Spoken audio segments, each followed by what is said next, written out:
నమస్తే. Welcome back to Chatrika's kitchen. ఇవాల్టి వీడియోలో ఓట్స్‌తో చాలా హెల్తీగా బ్రేక్‌ఫాస్ట్ అయినా, డిన్నర్ అయినా, లంచ్ అయినా ఏదైనా సరే సింపుల్‌గా మనం ఇన్‌స్టంట్‌గా చేసుకునే ఓట్స్ చిల్లా రెసిపీని ఎలా తయారు చేసుకోవాలో మీకు ఈ వీడియోలో డీటెయిల్‌గా షేర్ చేస్తాను. తప్పకుండా వీడియో చివరి వరకు స్కిప్ చేయకుండా చూడండి. అలాగే మన ఛానల్‌ని ఎవరైనా ఫస్ట్ టైమ్ చూస్తున్న వాళ్ళు ఉంటే మాత్రం ప్లీజ్ సబ్స్క్రైబ్ చేసుకొని సపోర్ట్ చేయడం మాత్రం మర్చిపోవద్దు. రెసిపీ ప్రాసెస్‌లోకి వెళ్ళిపోదాం. ఈ రెసిపీకి నేను రోల్డ్ ఓట్స్‌ని యూజ్ చేస్తున్నాను. ఒక కప్పు వరకు మనం రోల్డ్ ఓట్స్‌ని తీసుకోవాలి. వాటిని మిక్సీ జార్‌లో వేసుకోవాలి. ఇక్కడ నేను కొంచెం కింద వంపేసాను. పర్వాలేదులెండి. ఇక ఈ ఓట్స్‌ని మనం పల్స్ మోడ్‌లో కోర్స్‌గా బ్లెండ్ చేసుకోవాలి. మెత్తని పొడిలా చేసేయకండి. పిండిలాగా ఉంటే అంత బాగోదు. సో, కొంచెం బరకగానే వాటిని మనం మిక్సీ పట్టుకోవాలి. ఈ మిక్సీ పట్టుకున్నటువంటి ఈ ఓట్స్ పౌడర్‌ని ఒక మిక్సింగ్ బౌల్‌లో వేసుకొని కొంచెం కొంచెంగా వాటర్ పోసుకుంటూ దాన్ని తడుపుకోవాలి. మనం ఎక్కువ వాటర్ పోసుకోవాల్సినని కాదు గానీ, మనం చపాతీ పిండి ఏ రకంగా అయితే తడిపి పెట్టుకుంటామో, ఆ రకంగా దీన్ని సరిపడా వాటర్ పోసుకొని ఒకసారి కలిపేసుకొని, మూత పెట్టి దాన్ని ఒక 20 నిమిషాల పాటు పక్కనుంచేసేయాలి. 20 మినిట్స్ తర్వాత మీరు మూత తీసి చూస్తే ఓట్స్ బాగా నానిపోయి ఉంటాయి. ఇలా చేయడం వల్ల మనకి డైజెస్టివ్ ఇష్యూస్ అనేవి రావు. ఓట్స్‌తో ఏ రెసిపీ చేసినా కూడా వాటిని బాగా కుక్ చేసి గానీ, లేదా బాగా ఎక్కువసేపు నానబెట్టి గానీ చేసుకోండి. మీకెలాంటి డైజెస్టివ్ ఇష్యూస్ రాకుండా ఉంటాయి.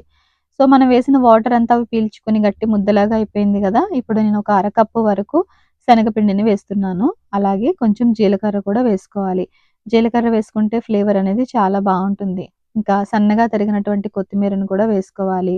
ఇంకా సన్నగా తరిగినటువంటి క్యారెట్ తురుముని కూడా ఇందులో వేస్తున్నాను. అలాగే కారానికి సరిపడా పచ్చిమిర్చి ముక్కలను గూడా వేసుకోవాలి.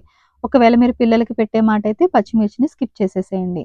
లేదు మీరు పెద్దవాళ్ళే తింటారు అనుకుంటే పచ్చిమిర్చి వేసుకోండి. టేస్ట్ బావుంటుంది. తర్వాత సన్నగా తరిగిన ఉల్లిపాయలు, అలాగే విత్తనాలు తీసేసి కట్ చేసుకున్నటువంటి టమాటో ముక్కలు, డైరెక్ట్‌గా గింజలతో కట్ చేసి వేస్తే కొంచెం నీరు నీరుగా ఉంటుందని విత్తనాలు తీసి కట్ చేశాను. ఇంకా నువ్వులు కూడా వేసుకోవాలి. నువ్వులు వేసుకుంటే చాలా బావుంటుంది. టేస్ట్ కమ్మగా ఉంటుంది. ఇంకా ఒక అర టీ స్పూన్ వరకు జీలకర్ర పొడి, కారానికి సరిపడా కొద్దిగా కారం, ఇంకా మంచి కలర్ రావడం కోసం కొంచెం పసుపు, ఇంకా మీ రుచికి సరిపడా ఉప్పు కూడా వేసేసుకోవాలి. ఇవన్నీ వేసుకోవడంతో పాటు మీకు నచ్చితే పన్నీరుని కూడా బాగా తురిమి వేసుకుంటే ఇంకా మనం ప్రోటీన్ రిచ్‌గా ఈ రెసిపీని తయారు చేసుకోవచ్చు. సో, మనం వేసినటువంటి పదార్థాలన్నిటిని కూడా ఒకసారి గరిటెతో బాగా కలుపుకుంటూ కొంచెం కొంచెంగా వాటర్ వేసుకుంటూ దాన్ని ఒక చిక్కని బ్యాటర్ లాగా మిక్స్ చేసుకోవాలి. ఇక్కడ మనకి ఓట్స్, శనగపిండి మిక్స్చర్ అనేది మరీ పల్చగా ఉండకూడదు. అలాగని మరీ చిక్కగాను ఉండకూడదు. అంటే దోస పిండి మాదిరిగా ఉండకూడదు. ఇంకా గట్టిగాను ఉండకూడదు. కొంచెం మనకి గరిటె నుంచి వేస్తుంటే జారుతున్నట్టుగా ఉంటే సరిపోతుంది. సో, మీరు వాటర్‌ని ఒకేసారి పోసేయకుండా కొంచెం కొంచెం పోసుకుంటూ బాగా కలుపుకోండి. ఇక్కడ ఈ పాయింట్‌లో ఒకసారి టేస్ట్ చూడండి. మీకు ఉప్పు, కారం అనేది తెలుస్తుంది. దానికి తగ్గట్టుగా మీరు సీజనింగ్‌ని అడ్జస్ట్ చేసుకోండి. దీన్ని మనం ఇంకా అట్లు వేసేసుకోవచ్చు. ఈ రెసిపీకున్న మరొక స్పెషాలిటీ ఏంటి అంటే, మనం చాలా తక్కువ నూనెతోనే చక్కగా మనం చిల్లాస్‌ని తయారు చేసుకోవచ్చు. ఏదైనా మంచి తవ గానీ, లేదా సీజనింగ్ ఉన్నటువంటి పాన్ గానీ పెట్టుకొని, కొంచెం చుక్కల నూనె వేసుకొని, మనం గరిటెతో ఈ పిండిని పోసుకొని, ఎంత పల్చగా వీలైతే అంత పల్చగా గరిటెతో స్ప్రెడ్ చేసుకోండి. ఒత్తుగా వేశారంటే లావుగా కాలడానికి ఎక్కువ సమయం పడుతుంది. మళ్ళీ లోపల వరకు కాలాలి కాబట్టి, మనకి అంత నచ్చకపోవచ్చు. కాబట్టి మీరేం చేస్తారంటే గరిటెతో పిండి పోసిన తర్వాత దాన్ని బాగా స్ప్రెడ్ చేసి గరిటెతో పల్చగా పైన కొంచెం నూనె చుక్కలు వేసుకొని మళ్ళీ మూత పెట్టి బాగా కుక్ చేసుకోండి.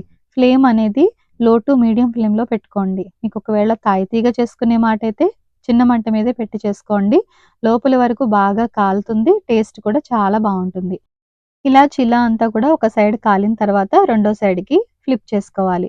రెండవ సైడ్‌కి ఫ్లిప్ చేసిన తర్వాత అట్టు చివర ఉన్నటువంటి ఎడ్జెస్ ఏవైతే ఉన్నాయో వాటిని గరిటెతో బాగా ప్రెస్ చేస్తూ కుక్ చేసుకోండి. ఇలా చేస్తే అంచులు కూడా బాగా కాలుతుంది. ఇంకా అట్టు తినడానికి బావుంటుంది. రెండో సైడ్ చూసారా? మీకు ఫ్లిప్ చేసి చూపిస్తున్నాను. బాగా మీకు కాలినట్టుగా కనిపిస్తుంది గదా!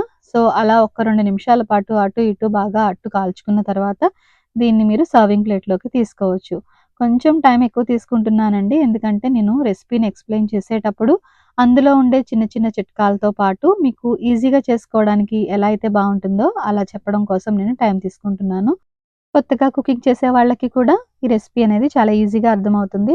ఇంకా ఇందులోకి ఎలాంటి చట్నీ గూడా అవసరం లేదు. మీ దగ్గర ఒట్టిగానే తినేయొచ్చు. లేదు ఏదన్నా పచ్చడితో తినాలనుకున్నా కూడా అలా కూడా తీసుకోవచ్చు. నచ్చిందా? మళ్ళీ మరొక మంచి వీడియోతో కలుస్తాను. బాయ్.